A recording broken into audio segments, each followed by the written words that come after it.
शेतकऱ्यांसाठी आजचा हवामान अंदाज, पीक विमा, पीएम किसान तसेच शेती विश्वातील आजच्या ताज्या घडामोडी पाहण्यासाठी व्हिडिओ शेवटपर्यंत जरूर पहा। नागपूर जवळचे सातनवरी गाव झाले देशातील पहिले स्मार्ट इंटेलिजंट गाव। मुख्यमंत्री फडणवीस यांच्या हस्ते उद्घाटन। राज्यातील प्रत्येक तालुक्यातील 10 गावांसह 350 गावे स्मार्ट होणार। शेती, आरोग्य सेवा, इतर कामेही डिजिटल, मिळेल अत्याधुनिक सुविधा।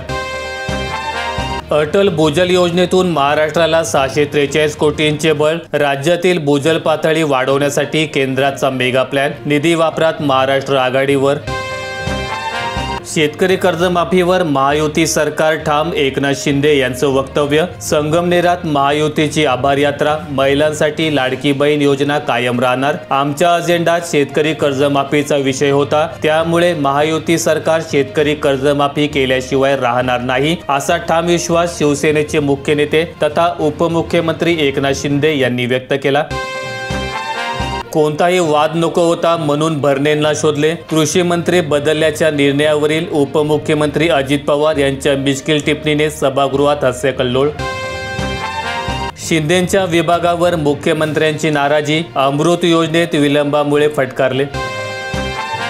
गडचिरोली जिल्ह्यात 3,500 शेतकऱ्यांना विमा कवच। सरासरीपेक्षा अधिक पाऊस। जिल्ह्यासाठी 5.38 कोटींचा निधी मंजूर। 339 कोटींचा प्रीमियम, पण शेतकऱ्यांना फक्त 50 कोटींचीच भरपाई। 4 महिन्यातच पीक विमा कंपनीचा 290 कोटींवर डल्ला। हजारो शेतकऱ्यांच्या खात्यात फक्त 100 ते 200 रुपये।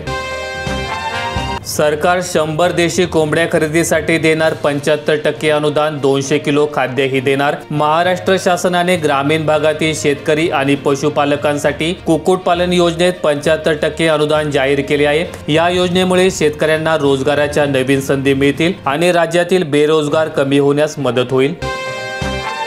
उमरखेड परिसरात पीक पाहणी ॲपचा शेतकऱ्यांमध्ये संताप। वेळ, श्रम आणि डेटा जातोय वाया। तांत्रिक अडचणींचा बसतोय मोठ्या प्रमाणात फटका। नोंद केल्यानंतरही तलाठ्यांकडून अडवणूक।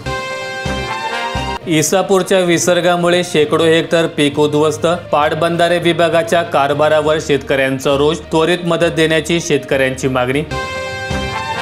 पाऊस ओसरताच साथीच्या आजारांचा फैलाव। तासगाव तालुक्यात ताप, डेंग्यू, मलेरिया आणि सर्दी खोकल्याचे रुग्ण मोठ्या प्रमाणात वाढले।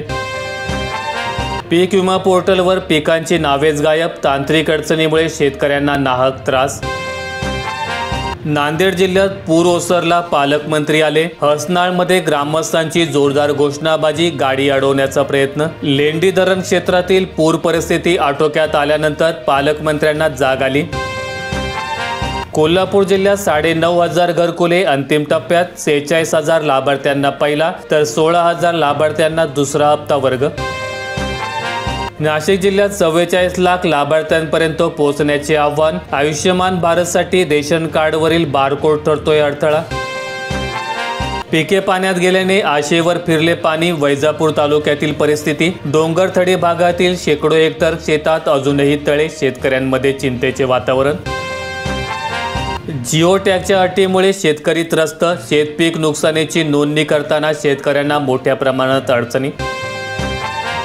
बेलकुंड उपसा जलसिंचन योजनेला मुख्यमंत्र्यांकडून 190 कोटींची मंजुरी। 3,000 हेक्टर क्षेत्र सिंचनाखाली येणार। आमदार पवारांच्या पाठपुराव्याला यश।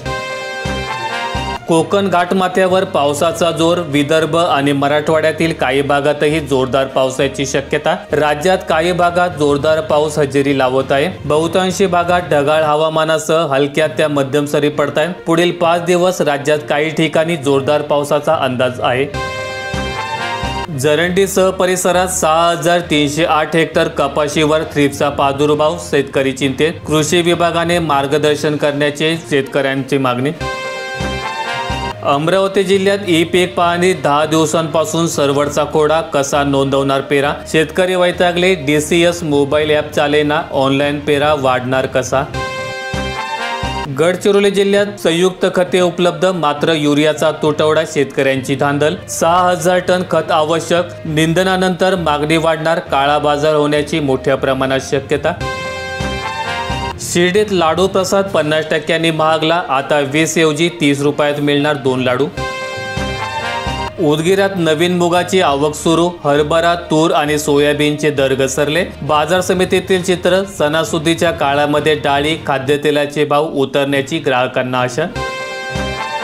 धाराशिव जिल्ह्यामध्ये प्रति 10 किलोमीटरमध्ये फक्त 2 शाळा, शिक्षणाची आबाळ। जालना आणि बीडपेक्षाही वाईट स्थिती, 9वी ते 12वीचे विद्यार्थी शिक्षण का सोडत आहेत।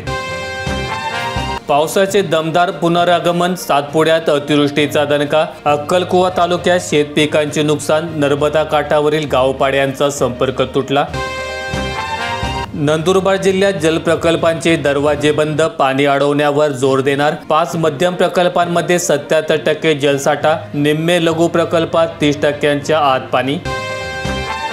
शेतात रानडुकरांचा आहे दोष, मका, भुईमूग आणि कपाशीचे पीक जमीनदोस्त। वैजापूर, कन्नड आणि सिल्लोड तालुक्यातील शेतकरी हवालदिल, नीलगाई आणि हरणांचा उपद्रव वाढला। बीड जिल्ह्यात सरकार आहे निधी द्यायला पण शेतकरी नाहीत घ्यायला, कृषी विभागापुढे पेच। अर्ज केलेल्या 13,000 शेतकऱ्यांनी कागदपत्रेच अपलोड केले नाहीत, 5 कोटी वाटणार तरी कसे।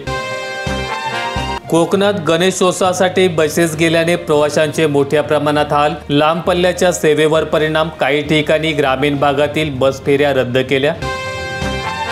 उत्तर प्रदेशात बासमती तांदळावर परिणाम करणाऱ्या 11 कीटकनाशकांवर बंदी। उत्तर प्रदेश सरकारने बासमती तांदळाच्या दर्जावर परिणाम करणाऱ्या 11 कीटकनाशकांच्या वापरावर 3 महिन्यांसाठी बंदी घातली आहे। 1 ऑगस्ट पासून पुढील 3 महिने या कालावधीसाठी हा निर्णय घेण्यात आला आहे। लाडक्या बहिणींची आता ई-KYC द्वारे फेड पडताळणी, बोगस लाभार्थी वगळण्यासाठी राज्य सरकारचा मोठा निर्णय। जून पासून 26,34,000 बोगस लाभार्थ्यांचा सन्मान निधी थांबवला। माहिती आवडल्यास व्हिडिओला लाईक करून शेअर करा। दररोजच्या बातम्या पाहण्यासाठी आपल्या YouTube चॅनेलला सबस्क्राईब करायला विसरू नका।